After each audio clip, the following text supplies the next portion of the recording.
Now, you may not like what I'm about to say, but it is literally more economical for me to run these old systems and use old software which actually works compared to a new system with software that requires a subscription. Now, of course, these are going to have their own issues because I got to clean this up. It also needs a hard drive. This stopped working, but this still works, that still works, and that's just the extras in the setup here. I was also too lazy to move them, so yeah. Anyways, it's a QuickSilver. Dude, it's a QuickSilver. It's quick, it's silver, it's a Power Mac G4 QuickSilver. And of course we have our wonderful AGP graphics model right next to it. And even though they are not exactly properly aligned, you can see that this is basically turning into an early 2000s Apple store, which is, I'm all for it because, I mean, where else are you going to find hardware that goes well with software from the era? And it's like, whoa. Of course, there's new systems. There's the MacBook Neo, which is honestly pretty impressive, an iPhone processor with macOS. But what if I told you that this is also technically closer to the M series compared to the Intel machines, because this is PowerPC. And PowerPC in itself is kind of like, well, I mean, it's a whole completely different thing, but at the same time, it's not, because it's a RISC-based architecture, similar to the ARM processors in the M series. Yeah, I'm basically living in the future with my 20-plus-year-old hardware here, because unless they start to sell these again, like this case design, it's basically over. Cinema display with this acrylic design. So let's get this. So if you don't know the story behind this, I literally have like a piece of wood holding this up because, and I'm only moving this so we can move this without scratching it. Okay, now we gotta clean you up because, yeah. So the Power Mac G4 AGP had a lot of dust within the handles because it has that unique design, but because this also has a unique design, it means that it's basically just like a solid piece of acrylic, so we don't have really anything to deal with, but we do still have some sticker residue here, as well as on the top. What about the inside? Yeah, that's a Power Mac, alright. And even though we don't have a hard drive, we do have the screws for it. We even have, I don't know if this was an option back in the day, like, or if this was like a built-to-order thing, but this is so you can have 2 hard drive bays in the same area, so you don't have to have just one here. So in theory, this could actually hold 4 hard drives. It's a Power Mac G4 QuickSilver. How awesome is that? And if we close it back up again, you can see that we do have some scratches on the acrylic, but honestly, this should probably mostly clean up. Like, that'll clean up, this'll clean up. I think these should also clean up just fine, so it's gonna look way better than how it is right now. And honestly, like, for the age of the system, just like the G4, the AGP one, this is in really good condition. Wait a second, what am I doing? We gotta power this up as well.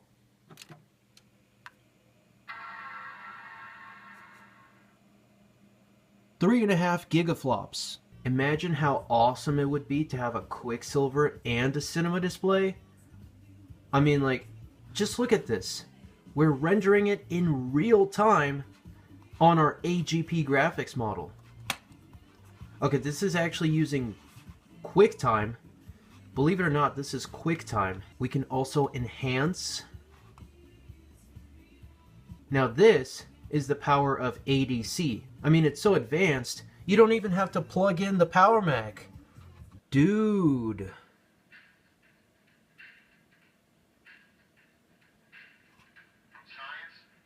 Dude.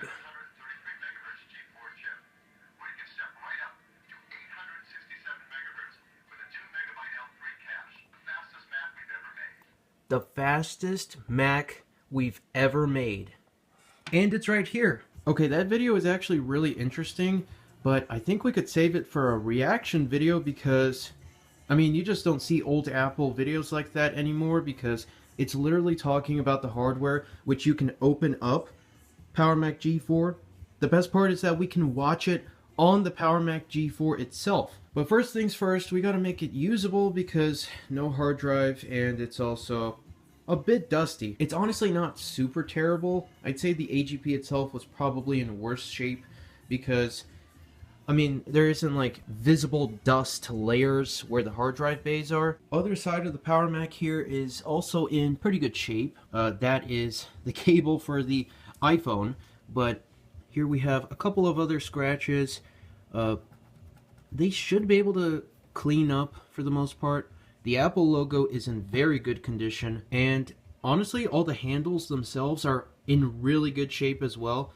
It doesn't appear to have any damage at all. We don't have any broken plastics. And the other cool part about this is that we have USB, Firewire, Ethernet. This should definitely be gigabit because, well, this is after the graphite era. And we also have headphone output as well as the dedicated speaker output for the fancy speakers. And we also have some, is that like duct tape residue? Yeah, we're gonna have to clean that up as well. And the only card that we do have is what I believe to be the factory card, because it does have AGP, or not AGP, ADC, so we can use our awesome display. And it does appear that there may have been something here at one point, but it's not there. There is a fair amount of dust here though, so yeah. Oh yeah, almost forgot. We don't have a modem. How are we gonna connect to the internet? Oh yeah. Oh, you thought that was all? Just a QuickSilver?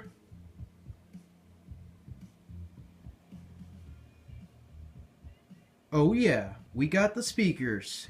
I mean, this might appear like an over-exaggeration of whatever's going on here, but this is just another day at the office. This Power Mac looks fantastic. Now it's time to actually put it to use. This right here is just unbelievably awesome because, yeah.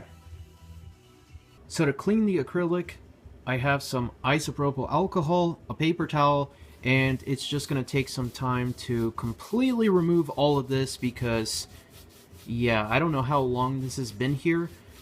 This sticker residue is probably like half the age of the Mac itself. So, I mean, you can see that it's already making a difference here. Basically, what you see here is what I have to do times every single piece of this entire Mac. So, this is exactly why I never put like any tape or sticker residue on really any of my electronics, because with time and age it turns into this, and then you have to clean it. So as you can see, it is working. It also looks terrible, but yeah, we even have sticker residue on the front.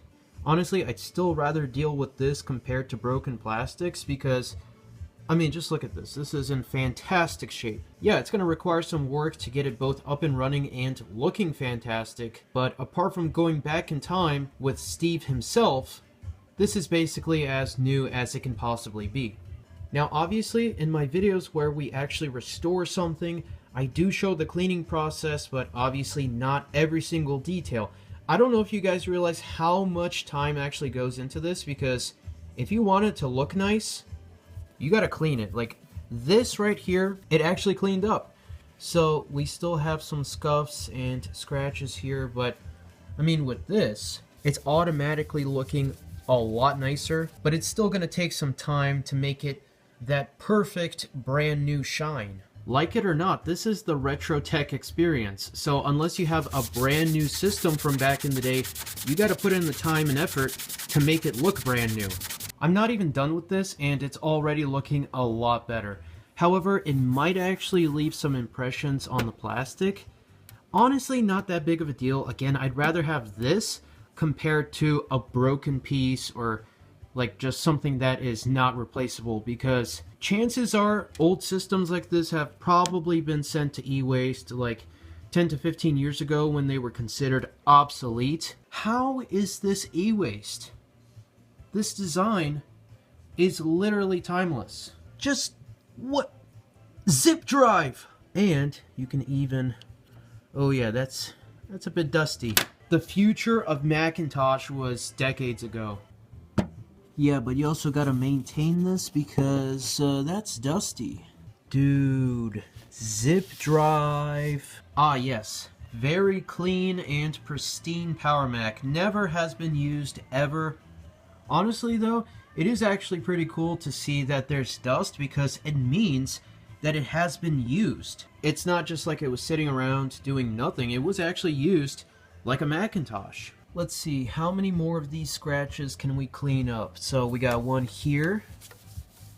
Gone. Now this one actually might be more of a significant scratch, but it is cleaning up. I'm also going to have to take off the handles here because that's a lot of dust. And as for the Apple logo, we got... It is cleaning up a bit, but again, I'm just going to have to spend more time with this. But man, this is looking great. Dude, it's so transparent that you can actually see the antenna for the airport. Other side of the Macintosh here, this is just the panel itself, so it's not a door. And yeah, let's eliminate even more scratches. So that is basically brand new again. That right there, it doesn't exist. It's gone. What are you talking about, scratches?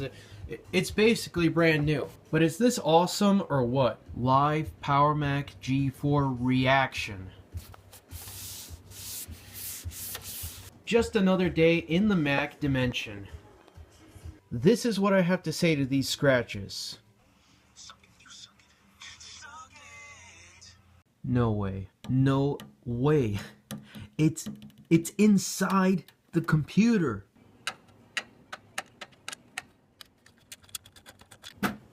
Handle.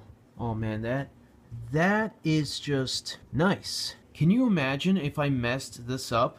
That would suck because I only have one shot at this. Like, wouldn't it be so bad if it was out of focus, or if it was underexposed, or if it was like overexposed? I mean, that would just be terrible. Actually wild. Now this would be a really bad idea. Come on, isn't this supposed to be done by now? Isn't it like just magic when you're watching the video? Oh wait, I'm not watching this, I'm recording it. So, yeah. What is this? What is this? Oh! Well, there goes the floor. Yeah, that was inside that. And I think we even still have more dust here. Now this is... dust. What happened? My poor QuickSilver. It's almost as if it's been disassembled, because that's exactly what I've done here. We got rid of the handles so that way we can more easily clean them, because there's a lot of dust within the handle itself. And it's hilarious how in just one easy step you can go from professional looking workstation to a nugget of a system, because you remove the handles and it's just like... Oh, and by the way, I've also had these speakers for a really long time. Like, I've actually had these before any of the Power Macs. So this is kind of like ancient history at this point, at least for me. But I've never been able to use these because they use, of course, the fancy, what is this, 2.5mm connector. And this has that connector. So I can finally use these speakers with a proper Power Mac system, even though this also has a very nice looking built-in speaker, just like how that one has a speaker, and this one has a speaker, and that one. But the point is, I can use these. But just like the Power Mac itself, they also need a very good clean, because I've never actually cleaned these speakers, because it's not like I really had that much of an incentive to work on them, because, you know, I wasn't able to use them, but now I can. And we got to make it look actually presentable, especially considering these are going to go alongside the cinema display. What? This was in that. So the speakers were simultaneously not that bad and also in terrible condition. Like, the rubber surround here was, well, as you can see, now it's the proper color. I had to clean this up with isopropyl alcohol and a lot of time and effort to make it actually look like a proper speaker again. Like, the acrylic itself wasn't that bad, but the front here just had like, I don't even know how you get a speaker in this condition, because this is not an active input device, it's a speaker. And yet these were, I don't know, like I said, not that bad and terrible at the same time. But the point is that it's now cleaned up. It can go with the QuickSilver itself. However, I'm not exactly sure how this is going to work out, because if we have these on the desk, which is right there, and we have the system right here, we don't necessarily have a lot of space to work with, so these might actually stay on top of the QuickSilver. Don't you just hate it when you gotta jump start the Mac? Obviously you want to be careful with this because it's not exactly a brand new system anymore, but handles. Okay, this is actually pretty cool. So this piece automatically is removed whenever you remove the handle, because, well, it's the handle that's primarily holding this into place. As you can see, there are no screws, there's no nothing, but it does have like these alignment pins, and with this, there's only one way you can install it. So we have, just normal alignment holes here, and then we have like a plus one, and then it goes back to a normal one. So with this, you can easily install it like that, and it's not exactly recommended to really mess with this a lot because you don't want to break the plastic itself. But once it's in, the proper installed area here, it should be just fine. Now, even though the outside of the case is in fantastic shape, the inside here is still flavor country. Yeah, that's dust. And from what I saw, this fan has probably the most amount of flavor concentration. So we're going to have to take this out, clean up the decades of dust within this machine. It also isn't as bad as, say, like this G4 or even like the G5 systems. So, I mean, that is still kind of bad, right? But it could be way worse. There's also just a piece of tape here on the motherboard. I'm not sure if it was supposed to hold down this connector or if it's just random. It might actually be for the modem because we don't have the modem installed. Welcome to Flavor Country. Class 1 laser product. Oh, you know what? It's not that bad, right? I mean, it could be worse. Okay, now that is wild. So, what just happened? Because 1 second we were like Y2K crazy, but now I've like snapped back into reality. And this is actually not the same recording session, because I basically cleaned up the entire QuickSilver, and well, we're now resuming the video here. So I've basically like forgotten what's inside the system here, so it's going to be like a new experience again. To be fair, we were going to take a look at the components themselves next, such as the RAM and the GPU, which are conveniently on top of the system, because I never reinstalled it because we had to talk about it. Okay, I guess we can still be a little Y2K crazy, because this is a Power Mac G4 after all that we're using as a desk for the RAM and the GPU. Now, I think I mentioned that this doesn't have a hard drive. Now, for you, you just saw the entire cleaning process and whatever else I said, but like I said, this is a little bit in the future now, and I gotta say that, dude, this Power Mac really did clean up nicely. Like, the acrylic itself, even though it's been sitting for a little bit, it still looks, I mean, it looks like it's a brand new system, basically. Considering the age of the machine, it's awesome to see how good of condition this is. Wait, how good of condition this is? Like, what was I trying to say? Like, basically, it's just in really good condition. But the more important thing is that we have an old iPhone here to help us take a closer look at the tech specs on this, because, I mean, what else did you expect? Okay, I was just going to open up Mac Tracker, but honestly, the 3GS actually goes really well with the G4 here. The G4 obviously has the acrylic design, the iPhone has a plastic housing, and like they actually just, it just goes well. Like, I don't know, it's perfection basically. And it's even more crazy when you think that this iPhone was released when the G5 and the Mac Pro design was being sold. Like, that was the current design. This Power Mac is 7 years older compared to this iPhone, yet they still, like, they just go well with one another. Now, ironically, I think that this might not actually support this iPhone with iTunes unless it's on iOS 4, but even then, this might need macOS Leopard. But we're getting too far ahead of ourselves. We still need to take a look at the G4 specs. Wait a second, what am I talking about, iOS 4?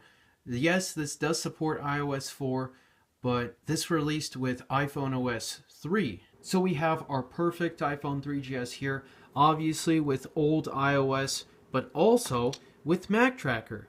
Now, Mac Tracker is an awesome utility to have. It's existed since the macOS 9 era. I believe it also works under macOS 8. And whenever we set up the other Power Mac G4, kind of crazy to think that we now have multiple G4 systems here, but when we set up the graphics, or the AGP graphics graphite model, we did take a look at old Mac Tracker. Now, the one on this iPhone here is obviously a far newer version because we have, you know, more things here. It is still considered a really old, outdated version because in this case, it only goes up to macOS 10.8 Mountain Lion, but honestly, this is actually a good thing because this basically means that this is like the Steve Jobs era of everything Apple. So we have the big cat versions of macOS. We don't have Mavericks or anything newer. And for other things such as Wi-Fi, this is actually up to date basically because after the AC versions of the Airport Extreme and the Time Capsule, they just stopped making airports, which is a shame because these are still like the best Wi-Fi devices around. Obviously, they're not going to be like whatever version of Wi-Fi is available nowadays, but they're still fantastic. And in this case, for things such as like classic Macintosh and basically everything from the PowerPC to early Intel era, it's not like this really needs like an update because these were considered outdated by the time this was released because this was already in, like, you know, PowerPC was old news at this point. If we go to the iPhone section here, you can see that we don't even have to scroll down because the newest thing at the time was the iPhone 5. And honestly, what else do you really need? So in this case, the 3GS, I mean, we can look at everything here. The nice part about this is that with the software here, it's the latest release of iOS, so this is still up to date. Obviously within the instance of this Mac Tracker version, but it is still really cool to see. And this says 10.5.8 for system requirements, but I'm pretty sure that's because it's for, like, you know, the newest releases at the time. But if we go back to the Power Mac G3, G4, and G5 section here, this is also, like, it hasn't been updated since 2005, essentially, because, you know, PowerPC to Intel. And in this case, we have the Power Mac G4 QuickSilver 2002 edition. Now, the way I know this is because of the model number, the EMC, and also this is an 800 megahertz G4 chipset. So it's not a 933, it's not a dual 1 gigahertz, and if we go back to the launch version of the QuickSilver, there was a 733, there was an 867, and also a dual 800 megahertz. Now, I believe that, or actually we can just go to the software section here. So these do still support macOS 9, which is awesome. Honestly, I don't necessarily need macOS 9 on this system, but it would be cool to have regardless because, you know, it supports it officially. But the AGP graphics graphite model that I have is a 450 megahertz G4, which is plenty fast for macOS 9 and even early OS 10. But in this case, we are limited to macOS Tiger because it's the 800 megahertz version. Now, if this was 933 and up, obviously we can run Leopard on this. It also wouldn't be the fastest experience as compared to like a G5 chipset, but it is possible with these later era systems. And if we go back to the the first edition of the QuickSilver, I believe if you have the 867, it will work with Leopard, which, yeah. So, oh, that's actually interesting. So this says that the dual 800 megahertz version was also limited to Tiger, but if you have the 867 megahertz chipset, you can actually run Leopard. I guess in this case, like even if you have dual CPUs, you were still limited at that time. So having a dual 1 gigahertz would be also pretty cool.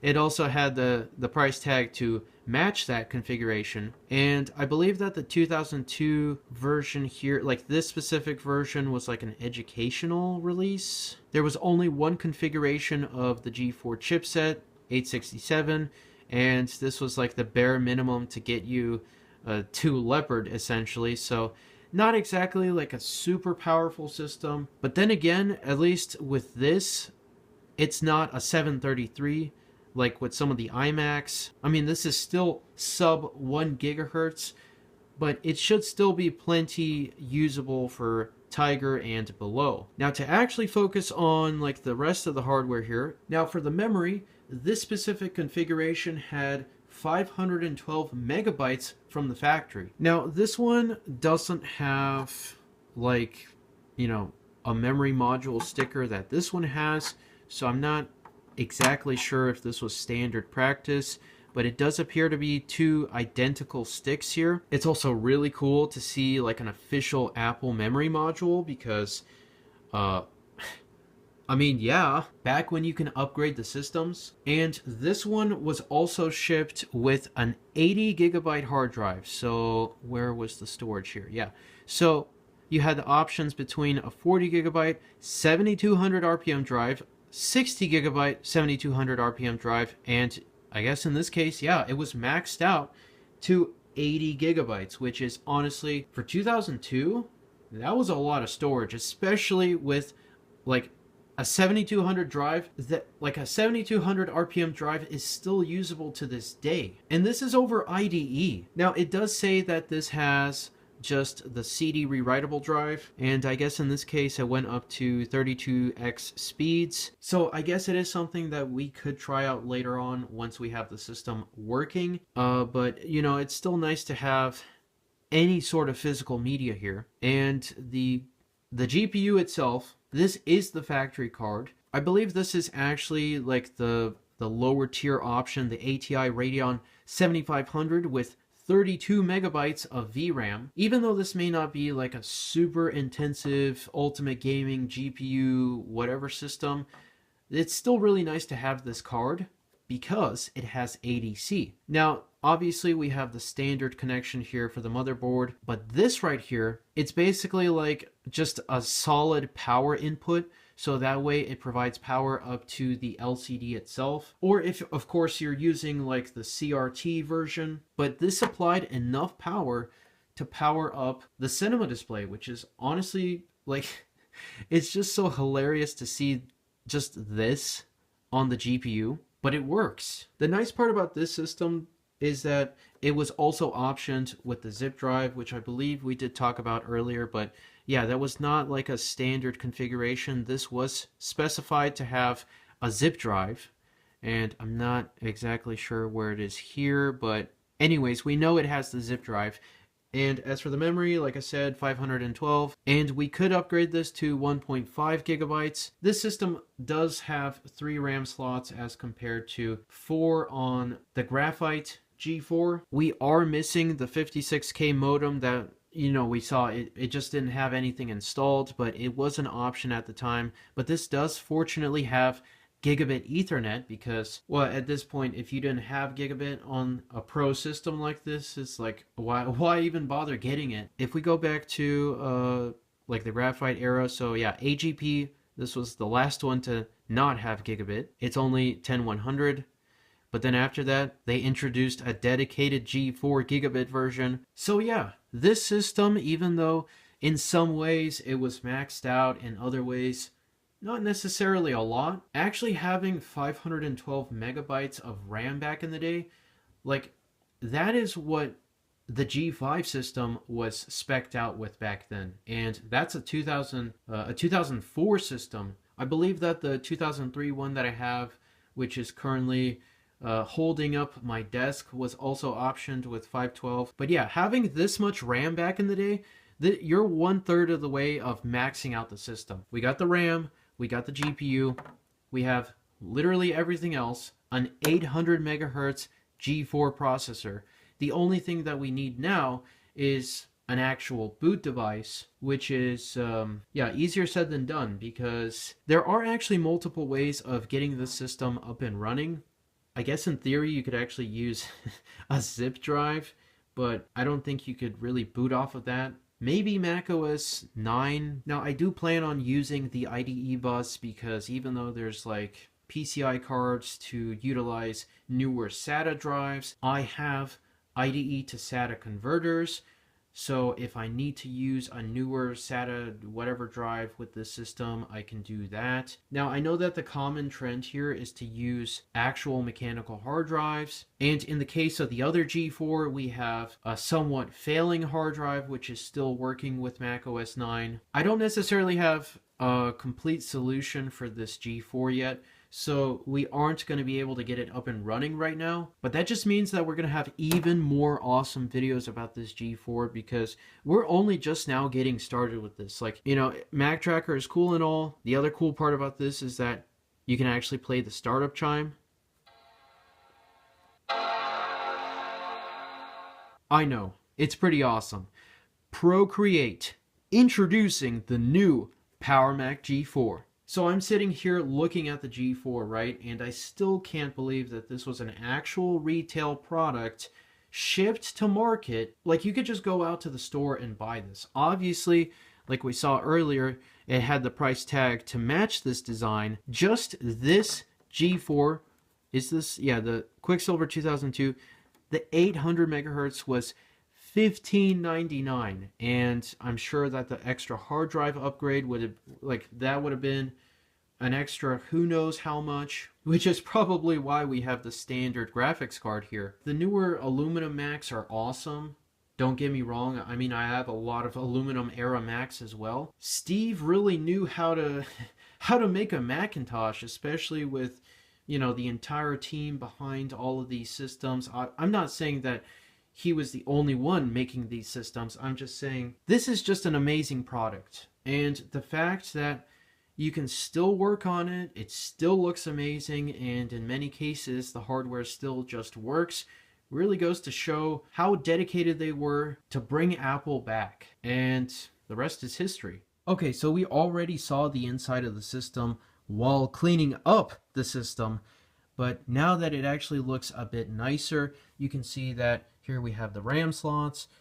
I don't necessarily know why they went from 4 to 3, but they did, and they went back to having more RAM slots and eventually even more with the G5 systems. But we also have the AGP slot here for the graphics card. This is where that interesting connector goes for the power, because I mean, it's straight up just extra power rails to make sure you can use ADC, which is still an amazing superior standard, and I'm going to continue to use it with these systems. And then of course we have our PCI slots here. Obviously half of the system here looks like a Macintosh, but then you just have like these connections here and IDE, and it kind of looks like a PC from the same era. So it's a really interesting time period of Macintosh components here, because I mean, you also have the IDE drives, which, you know, these would also work within a PC. Like, there's a lot you can use between a contemporary PC from the era with a Mac like this, but you also have interesting additions such as where the modem itself would go, where the airport card would go, and these very, honestly, kind of annoying battery terminals here, because these lithium batteries, I guess they worked back then, but if they start to leak, it's game over, because I mean, if you've seen any old Macintosh with a battery left in it, it's nothing but disaster. But the easier part here is to just take the RAM stick. Now, I believe this was, yeah, it's PC133, which I believe is the same as in the Graphite G4. So I guess in theory, I could swap out the RAM sticks if I really needed to. But isn't this just awesome? Memory module with the official Apple sticker. So we have our RAM reinstalled. And then we have our Radeon 7500 here with our whopping 32 megabytes of VRAM. Can you believe that this was enough to run Aqua? 32 megabytes of VRAM, and you can run the best user interface, at least for, like, you know, early macOS 10. But I guess you could also say it's like one of the best user interfaces, period, because it's Aqua. Like, you don't need intensive hardware to run Aqua, which is honestly just impressive. It's really cool to see this old hardware with awesome software. And actually, I need to remove the screw because I actually did a smart thing and reinstalled it so that way I don't lose it. But yeah, we have the other blank slots here reinstalled. This one doesn't have one, but that just means that I guess we got to install a card sooner than later because, I mean, wouldn't it be nice to max out your Power Mac? Steve was absolutely cooking with this design because, like, don't get me wrong, with older systems like, you know, that Dell and whatever else, they still look awesome for PCs, but I mean, can it be simpler than just opening up the door and having access to the entire, like, motherboard or logic board and, like, everything? I will say that I do appreciate the design of the Mac Pro a lot with the hard drive configuration, but as for accessing the cards themselves and like the CPU and whatever else, this one definitely beats the Mac Pro because, I mean, it's just as simple as opening the door, which there isn't even like a switch or anything to prevent the Mac from powering up while the door is open. Now, I do want to be careful of the clip here because I don't want this to break, but I'm just going to try and be careful with this. You know, I could use the tripod that I was just using, but I'm too dedicated now, and this is not easy, is it? Okay, we're making some progress here. There we go. Okay, so the card is installed, just making sure that the bracket itself is aligned and the clip is still in one piece. And as you can see, that is where the power goes from the motherboard into the GPU, and that just goes directly into the AGP slot. Or not the AGP, the ADC. You know what I mean. AGP is this connector on the motherboard. ADC is this connector for the cinema display. So all we have to do now is reinstall this very carefully, making sure we don't drop the screw. Honestly, this isn't a bad, like, it's not a terrible way of installing the cards. And why is this failing so bad? So yeah, it's not a bad system. It works, and you know, especially considering they gave us so much easy working access to the cards here, it's just fine. And the Mac Pro solution with like the weird cover thing that goes over the way you install the cards themselves, I guess it also works as well. This is also like a PC thing, so it's not that big of a deal. Now, I do also need to reinstall the hard drive trays, so I have those off to the side. I have the cable off to the side. Everything was cleaned up, so we just need to put that back in place. I think we saw enough for this, so I'm just gonna reinstall that right now. And we also need the cooling fan to power our, or to cool off the very powerful 800 megahertz G4 CPU. This hardware, even though it was expensive for the time, don't get me wrong, I know this wasn't exactly like a super easy to get consumer system. The fact that you can still do a lot with this is just impressive. These screws go into the fan itself, so like the plastic housing, but on this side, there's actually like a proper metal, like threaded insert, which is awesome to see because this is the part where, so it goes here, right?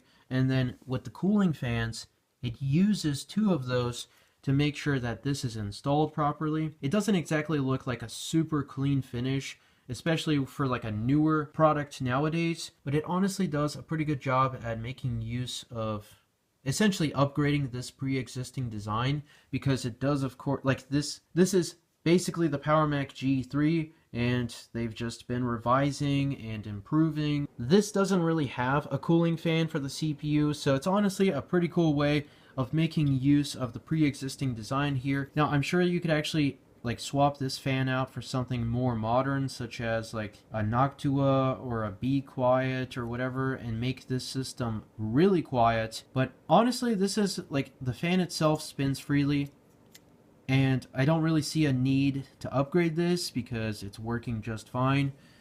And also, you know, it is original to the system here, but we just need to route the cable itself, make sure this is properly aligned. Like, it's been installed for so long, there should be an impression where these were installed. So I'll just reinstall it as is. I do think I actually have like a macOS Tiger. It might be a DVD. Honestly, I'm not even sure if it works because I used my rewritable DVD. But if this has the CDR, like the CD rewritable drive, then I guess we can't use it. I guess I'm gonna have to use my PowerBook 10.3 software again, because seemingly that's like the only other retail version, or not retail, but official Apple release that I have, which works with these older systems. You know, it would have been really nice to have some light on the area here, because now you can see what I'm talking about. So yeah, it's basically left an impression on this. I think it's a sticker because, you know, it's obviously not the metal. So it has all the information for the Power Mac itself, for the different I/O, and it's left an impression here so that way you know where it was actually installed. But I guess there really isn't another way to reinstall this, though. I mean, it would work there, but then I wouldn't, like, I don't know if that's, I guess it would work, but there really isn't any point in doing that. We spent more time talking about this, but it's actually a pretty interesting solution for this pre-existing design. So because the G5 itself is not at the Y2K setup, now we have this. And, dude, do I really have to say anything? Because this is awesome and whoa. And because of the power of ADC, we only currently have two things powered up with this. Or rather, we only have a power cable and ADC. We also do need to plug in the speakers, but I mean, it's just such a clean, awesome setup here. And even though we don't have a hard drive right now, we could power this up in target disk mode. We could actually power this system up with macOS 9. And how cool would that be? So the speakers are connected, but the issue with these is that you either have to have the G4 on the desk itself, which, don't get me wrong, that would be awesome, but ideally you would also have like a larger desk. That, or these are like the iMac G4 speakers, which I guess would make sense, because if you have an iMac G4 right here, you don't necessarily need a lot of extra cable to, you know, have a stereo setup like this. So it's not exactly ideal. I guess it's better than no speakers at all. But to be fair, you also have the one in the front here, which also looks really cool. So until we get a bigger Y2K desk setup, I'm just going to have to figure out how to deal with this. There is technically enough length to make them, like, have them on top of the desk, but then it wouldn't exactly be like a proper stereo separation. It's whatever. Honestly, I'm just glad that I have all of the acrylic accessories here, and once we power this up, I will need to hold down the mouse button. There is no right mouse button because it's just a one-click button, so I need to hold that down in order for the optical drive to open up. We can try out the Tiger, like the Tiger installer that I have, but if this is indeed just a CD drive, then it's not going to work. You're about to see the power of ADC. And we don't have a chime, so... And even though there was no chime, we do have a flashing question mark folder, which basically means that there's no hard drive. Yeah, let's restart the system, which was still possible to do because we do have the restart button right here. That is if you actually press it, and holding down the mouse button. How long am I supposed to wait for this? Okay, so yeah, I'm gonna clean this up real quick, but it does work. So I cleaned up the tray here. It is powered up because why would I clean it while it's powered up? And we have Tiger, or at least it should be like a working install of Tiger. And this actually is able, like if it is actually an upgraded DVD drive, it should boot up just fine. If not, this was just a complete waste of time. Y2K technology. And it's probably not gonna work, is it? Yeah, I don't know if this is gonna work. Who would have thought that the CD rewritable, well, the information on the sticker where it specifies that it's a CD drive actually means that it's a CD drive. So yeah, waste of time.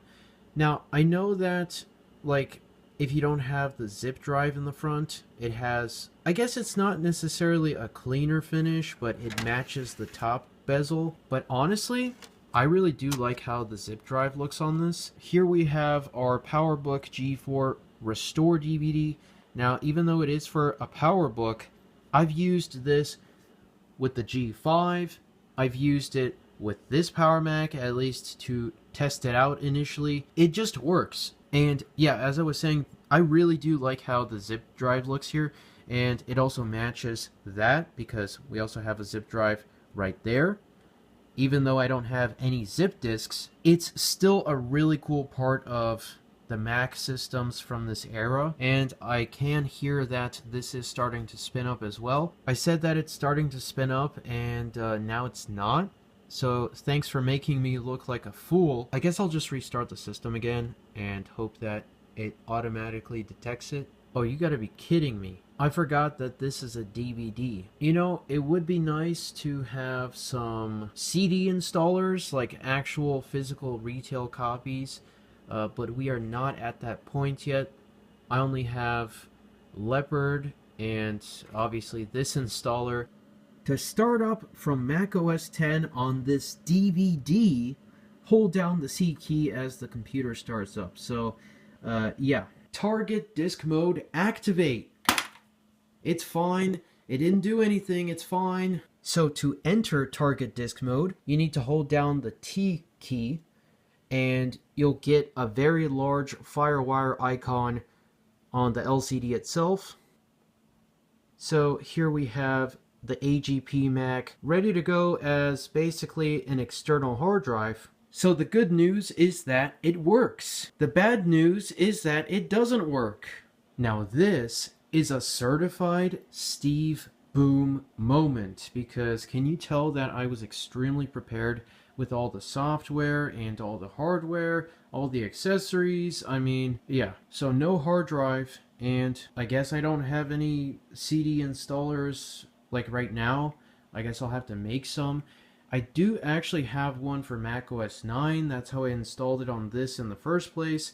But I kind of wanted to try out macOS 10 on this because, I mean, macOS 10 is also cool. I thought target disk mode would work, but I don't know. There's just more that I'm going to have to learn with macOS 9 in general. To be honest, I need to use macOS 9 more. But what's funny about this Power Mac is that even though it's older and it has a beige optical drive, it's actually a DVD drive. So this one having a CD drive is actually pretty hilarious, but not having a hard drive and not having any installers at all is kind of a big problem. Now I could use a FireWire drive, like the FireWire external hard drive that I have, to install macOS, but that also requires making a new bootable installer drive, or at least a partition on that drive. To be fair, it also requires work to create some CD installers, but at least with those installers, I'll have them ready to go in the future. The good news about this is that it means we're going to have even more awesome content about the QuickSilver itself, and I mean, this is just such an awesome setup to see in action. Acrylic everything. Sure, the G5 itself was awesome, don't get me wrong, and it does have acrylic on the inside, but comparing the aluminum housing to that, I mean, it just goes even better with the rest of the setup here. But I also need to set up like a better bridge machine, because I was using the G5 before this just decided to not work. So I do have an idea for another bridge machine. We could technically use this one, I guess, if we have macOS 10, but I have something else entirely that I plan on using with it. Basically, I'm just trying to say that even more awesome Mac content is on the way, and I'm just going to have to continue working with these systems. But for now, we're going to end it off here because I'm going to keep on talking about this if I don't, and yeah, I mean, it just looks awesome. What else can I say? If you enjoyed today's video, then consider leaving a thumbs up. And if you want to see even more awesome content like this, then consider subscribing. If you've enjoyed this video as well as previous videos on the channel in the past, I also have a channel membership option. It's completely optional. It basically just means that I will be able to make even more awesome, cool retro tech content. I'm trying to make as many videos as possible, but with that, thank you very much for watching, and as always, I'll see you in the next one.